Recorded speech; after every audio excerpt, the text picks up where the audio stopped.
പറ്റുന്നത്. അതുപോലെ നമുക്ക് ഇങ്ങനെ ഒരു അബദ്ധം പറ്റും. ഞാനിപ്പോ ഇച്ചാൻ ഇവിടെ ഇല്ലായിരുന്നുണ്ടെങ്കിൽ അല്ലെങ്കിൽ ജോലി സ്ഥലത്തായിരുന്നെങ്കിൽ എനിക്ക് ഇച്ചാൻ്റെ അടുത്തോട്ട് പോകാൻ പറ്റാത്ത തിരക്കിലെ സമയത്തെങ്ങാനും ആയിരുന്നെങ്കിലും ഉറപ്പായിട്ട് ഞാൻ അവർ പറയുന്ന പോലെ ഞാൻ ചെയ്തേനെ. I feel like I'm losing my mind. Is everybody in the world blind? ബി2 ഫാമിലിയിലേക്ക് എല്ലാവർക്കും സ്വാഗതം. എന്തുണ്ട് വിശേഷം? സുഖമല്ലേ? എല്ലാരും സുഖമായിട്ടിരിക്കുന്നോ?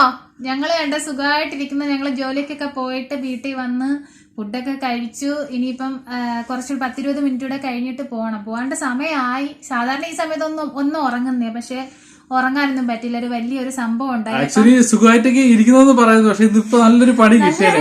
ഇപ്പം കിട്ടിയേനെ, അത് എനിക്കിട്ട് തന്നെ കിട്ടിയേനെ.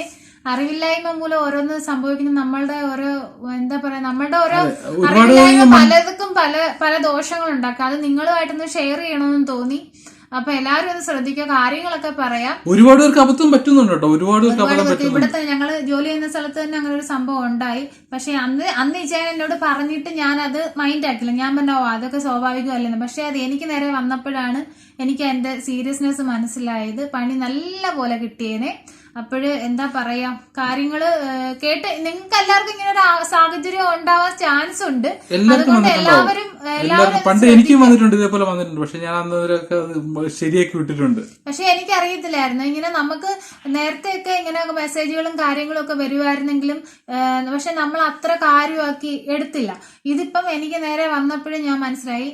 കാരണം എന്താ വെച്ചാൽ എന്റെ ഫോണിൽ ഇപ്പൊ ഒരു കോള് വന്നു കുറച്ചു നേരം ആയുള്ളൂ. കോള് വന്ന് അപ്പൊ ആദ്യം നമ്പർ എനിക്ക് പരിചയമില്ലാത്തതുകൊണ്ട് ഞാൻ ആരാന്ന് വിചാരിച്ചു. എന്നിട്ട് പിന്നെ ഞാൻ അങ്ങ് എടുത്ത് കഴിഞ്ഞിട്ട് ഫസ്റ്റ് ഹിന്ദിയിൽ സംസാരിച്ചപ്പോ എനിക്ക് അങ്ങോട്ട് ഹിന്ദി നന്നായിട്ട് മനസ്സിലാവുന്നില്ല. അപ്പൊ ഞാൻ ഹിന്ദി സംസാരിക്കുന്നില്ല എന്ന് കണ്ടപ്പോഴേ തിരിച്ച് ഇംഗ്ലീഷ് സംസാരിക്കാൻ തുടങ്ങി. അപ്പൊ ഇംഗ്ലീഷ് സംസാരിക്കുമ്പോൾ ഏകദേശം എനിക്ക് മനസ്സിലായി ഇവര് പറയുന്ന കാര്യങ്ങളെ. അവര് പറയുന്നത് എന്റെ നമ്മുടെ ഈ ATM കാർഡ് അത് എക്സ്പയറി ഡേറ്റ് ആവാറായി, അത് പിന്നെ മാറ്റേണ്ട സമയമായി, ഞങ്ങൾ ഇപ്പോ ഒരു OTP അയക്കാം, അത് നിങ്ങൾ പ്രസ് ചെയ്യണം, അത് നിങ്ങൾ ചെയ്യണം, അപ്പൊ നിങ്ങളുടെ ATM കാർഡ് വർക്കാവും, അങ്ങനെ ചെയ്യണം. അപ്പൊ ഞാൻ അതിന് ചിന്തിക്കുകയും ചെയ്തു അത് എങ്ങനെ ശരിയായി. ഇപ്പൊ ഞങ്ങളിപ്പോ നാട്ടിൽ പോയപ്പോഴും എല്ലാ കാര്യങ്ങളും ബാങ്ക് ഡീറ്റെയിൽസ് കാര്യങ്ങളാണെങ്കിലും നമ്മുടെ അക്ഷയയിലെ കാര്യങ്ങളാണെങ്കിലും എല്ലാം ഞങ്ങൾ ശരിയാക്കിയിട്ടാ വന്നേക്കുന്നത്. പിന്നെ എന്ന് വെച്ചാൽ നമ്മുടെ നാട്ടിലുള്ള ഒട്ടുമിക്ക ഗവൺമെന്റിന്റെ കാര്യങ്ങൾക്കെല്ലാം നമ്പർ കൊടുത്തേക്കുന്നത് എന്റെ നമ്പർ തന്നെയാണ് കൊടുത്തേക്കുന്നത്. അപ്പോഴും ഞാൻ വിചാരിക്കണേ നാട്ടിലെ നമ്പറിലും അല്ല വിളിച്ചത്, ഇവിടുത്തെ നമ്പറിലാണ് ബാങ്കിലെ ഡീറ്റെയിൽസ് ഒക്കെ ഇങ്ങനെ പറയുന്നത്. അപ്പൊ ഞാൻ വിചാരിച്ചത് എങ്ങനെ എന്റെ ഈ നമ്പർ എങ്ങനെ അവർക്ക് കിട്ടുവാണെങ്കിൽ മറ്റേ സിം ഫോണിൽ കിടപ്പുണ്ട്, അത് വർക്കുമാണ്.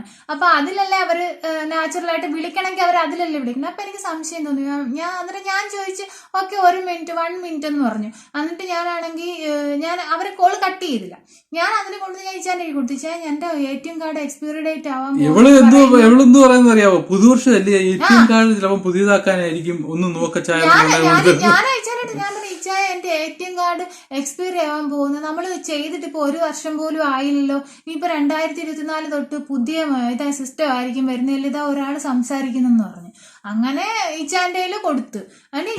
പുള്ളിക്കാരൻ പുള്ളി വിളിച്ചപ്പോഴേ ഒരു ഹിന്ദി സംസാരിച്ചാൽ ഹിന്ദി സംസാരിച്ചെന്ന് പറഞ്ഞാൽ ഒരു നമുക്ക് മനസ്സിലാവും ഒരു കറക്റ്റ് പെർഫെക്റ്റ് ഹിന്ദി അല്ല. നമ്മൾ ബാങ്കിൽ നിന്നൊക്കെ വിളിക്കുവാണെങ്കിൽ കറക്റ്റ് ഒരു ഒഫീഷ്യലായിട്ടല്ലേ ഹിന്ദിയൊക്കെ സംസാരിക്കുള്ളൂ. അതായത് മലയാളം അല്ലെങ്കിൽ നമ്മൾ ബാങ്കിൽ നിന്നൊക്കെ വിളിക്കുവാണെങ്കിൽ ആ ഒരു രീതിയിലല്ലേ, ഒരു നല്ല രീതിയിലല്ലേ സംസാരിക്കുള്ളൂ. ഇതാ ഹിന്ദി സംസാരിച്ചത് ഒരു ലോക്കൽ സെറ്റപ്പിലുള്ള ഒരു ഹിന്ദി.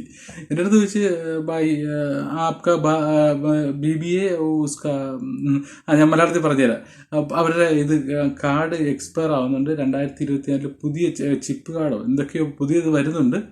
അപ്പോഴ് അതിൽ നിങ്ങൾക്ക് വേണമെങ്കിൽ ഈ OTP നമ്പർ പറഞ്ഞു തരണം. കാര്യം അത് മസ്റ്റായിട്ട് ചെയ്ത് വരുത്തൽ, അല്ലെങ്കിൽ നിങ്ങളുടെ ബാങ്കിലെ എല്ലാ ഡീറ്റെയിൽസും ബ്ലോക്ക് ആവുമെന്ന്. അത് ഞാനതിനെ ചിന്തിക്കുന്നുണ്ടറിയാമോ, നമ്മൾ ബാങ്കിലെ കാര്യങ്ങൾക്കെല്ലാം കൊടുത്തേക്കുന്നത് ഞങ്ങളുടെ നാട്ടിലെ വാട്സപ്പ് നമ്പറാണ് കൊടുത്തേക്കുന്നത്.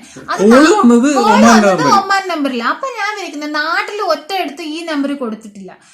വാട്സപ്പ് യൂസ് ചെയ്യുന്നെങ്കിൽ ഈ നമ്പറാണ് കാണിക്കുന്നെങ്കിൽ അവര് വിളിക്കുന്നെങ്കിൽ നാട്ടിൽ അവര് ഗവൺമെന്റ് എല്ലാം കൊടുത്തേക്കുന്ന നമ്പറിലല്ലേ അവർ വിളിക്കണ്ടേ, അതിൽ അവർ വിളിക്കുന്നില്ല. അതിനകത്ത് നല്ല റേഞ്ച് ഉണ്ട്, അതിനകത്ത് പൈസ നമ്മൾ കട്ടാവാതിരിക്കാൻ പൈസ ഇടുന്നുണ്ട്, എല്ലാം ചെയ്യുന്നതാണ്. അപ്പൊ എന്താ ഇതിനകത്ത് വിളിച്ചപ്പോ എനിക്കൊരു സംശയം, അങ്ങനെ എനിക്ക് സംശയം തോന്നി. എനിക്ക് സംഗതി അന്നേരം മനസ്സിലായി.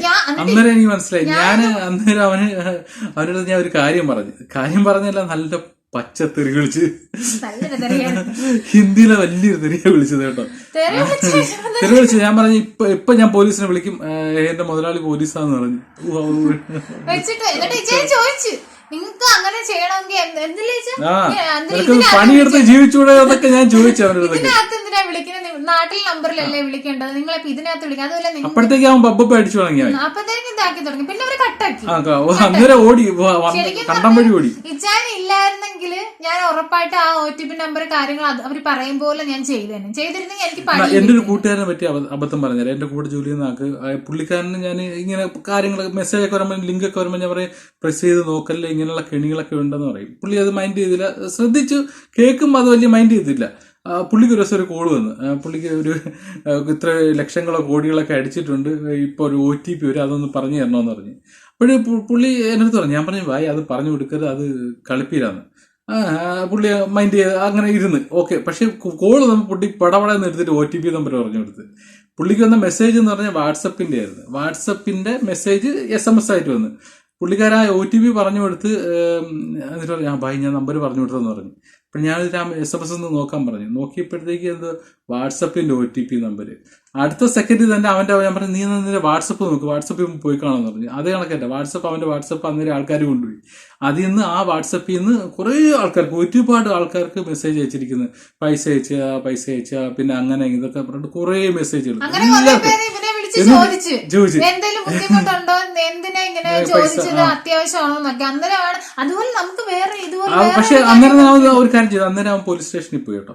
അന്നേരം മുതലാളിയുടെ ഒരു ഡ്രൈവറുണ്ട്, പുള്ളിക്കാരനെ വിളിച്ചോണ്ട് അന്നേരം പോലീസ് സ്റ്റേഷനിൽ പോയിട്ട് എനിക്ക് ഇങ്ങനെ സംഭവിച്ചു ഇങ്ങനെയൊന്നും പറഞ്ഞിട്ട് പരാതി കൊടുത്ത്. അപ്പോഴത്തേക്ക് ആ പോലീസ് രജിസ്റ്റർ ചെയ്തിട്ട് അപ്പോഴത്തേക്ക് ഇവന് കോളും വന്നു തുടങ്ങി, വേറെ ആൾക്കാർ ഫോൺ വിളി തുടങ്ങി.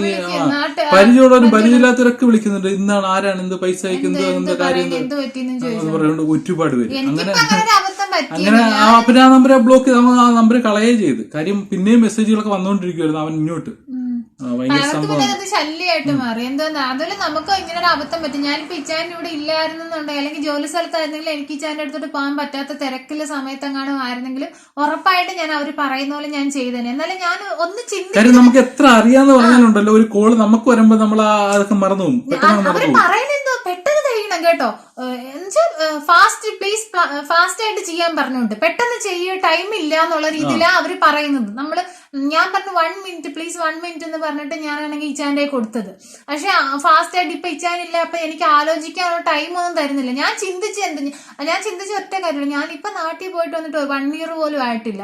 അതിന് മുമ്പ് എങ്ങനെ എന്റെ ATM കാർഡ് എക്സ്പയറി ആവുന്നത്, എന്റെ ഇതെങ്ങനെ മാറുന്നത്, പിന്നെ എന്തിന് ഇവർ എന്റെ ഈ നമ്പറിൽ വിളിക്കുന്നു, ഇവിടുത്തെ നമ്പറിൽ വിളിക്കുന്നു. ഈ രണ്ട് ചോദ്യം എന്റെ മനസ്സിലോട്ട് പെട്ടെന്ന് വന്നു. കാരണം ഇച്ചാൻ ഇതിനു മുമ്പ് എന്നോട് പറഞ്ഞിട്ടുണ്ട് ഇങ്ങനെ ഓരോ ഇതൊക്കെ വരും, നീ എടുക്കരുത്. അപ്പൊ നമ്മുടെ ഷോപ്പിൽ നമ്മൾ ജോലി ചെയ്യുന്നിടത്ത് അവിടുത്തെ ഫോൺ ഞാൻ തന്നെയാണ് യൂസ് ചെയ്യുന്നത്, കാര്യങ്ങൾ ഇൻസ്റ്റാഗ്രാം എല്ലാത്തിന്റെ കാര്യങ്ങളും ഞാൻ തന്നെ ചെയ്യുന്നത്. അപ്പോഴ് ഇതിനകത്തുനിന്ന് എന്തെങ്കിലും അവരൊത്തിരി എല്ലാ സാമ്പത്തികമായിട്ടുള്ള കാര്യങ്ങളൊക്കെ ചെയ്യുന്നതല്ലേ. അപ്പം എന്റെ അറിവില്ലായ്മ മൂലം അബദ്ധം പറ്റരുതെന്ന് വിചാരിച്ചിട്ട് ഞാൻ എന്നോട് എപ്പോഴും പറയും, ഫോണിൽ ആവശ്യമില്ലാത്ത ഏത് കോള് വന്നാലും ഏത് മെസ്സേജ് വന്നാലും റിപ്ലൈ കൊടുക്കാൻ പോകണ്ട. അത് അപ്പോഴേ കൊണ്ടുവന്ന് ഒന്നെങ്കിൽ മുതലാളിയുടെ കയ്യിൽ അല്ലെങ്കിൽ മാമിന്റെ കയ്യിലോ കൊടുക്കുക, അല്ലെങ്കിൽ അവർ രണ്ടുപേരും ഇല്ലെങ്കിൽ വേറെ ആരെങ്കിലും കൈ കൊടുത്തിട്ട് അതിന്റെ എന്തോന്ന് ചോദിച്ചു നീ അത് അറ്റൻഡ് ചെയ്യാനും പോണ്ട് എടുക്കാനും പോണ്ട്. അതുകൊണ്ട് ഏതൊരു നമ്പർ വന്നാലും ഞാൻ അവിടുത്തെ ഫോണിൽ ഞാൻ എടുക്കാറില്ല. പിന്നെ നമുക്കെന്ന് വെച്ചാൽ അവിടെ കോൾ അറ്റൻഡ് ചെയ്ത് സംസാരിക്കേണ്ട കാര്യമില്ല, എല്ലാം വാട്സപ്പ് മെസ്സേജും കാര്യങ്ങളും ഒക്കെ. അതുകൊണ്ട് അതില്ല. ഇപ്പൊ എന്റെ ഫോണിൽ വന്നപ്പോഴേ എനിക്ക് ഞാൻ അത്രയും ഞാൻ ചിന്തിച്ചില്ല.